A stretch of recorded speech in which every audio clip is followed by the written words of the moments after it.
पहलगाममध्ये झालेल्या दहशतवादी हल्ल्यानंतर भारत आणि पाकिस्तानमध्ये बराच तणाव निर्माण झालाय। भारत पाकिस्तानमध्ये युद्ध झाल्यास भारतात चाललेल्या IPLचं मोठ्या प्रमाणात नुकसान होऊ शकतं, कारण IPL मध्ये गुंतवणूक करणाऱ्या विदेशी कंपन्या गुंतवणूक काढून घेऊ शकतात।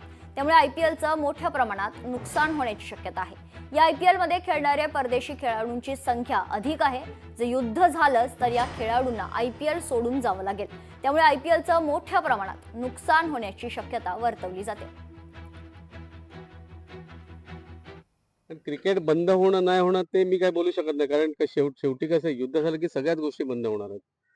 युद्ध न होणं खरं तर योग्य आहे, पण काहीतरी अद्दल घडवण्यासाठी युद्ध करणं पण तेवढंही गरजेचं आहे असं मला वाटतंय।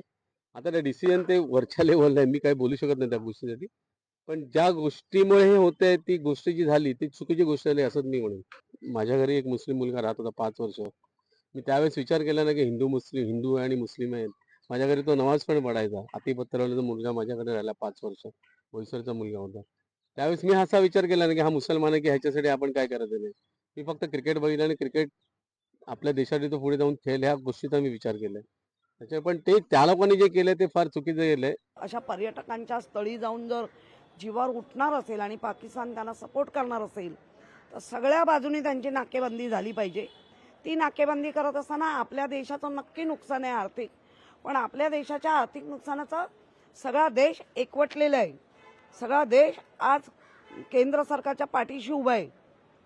तर त्याचा फायदा घेऊन सगळ्या देशाला एकत्र आणून आपला आर्थिक बजेट आपण वेगळ्या पद्धतीने नेऊ शकतो। पण जे आमच्या देशाला उद्ध्वस्त करू पाहत आहेत त्या देशातले खेळाडू IPL असो काही असो खेळलेच नाही पाहिजे। लोकशाही मराठी ऐका, पहा, जागरूक रहा।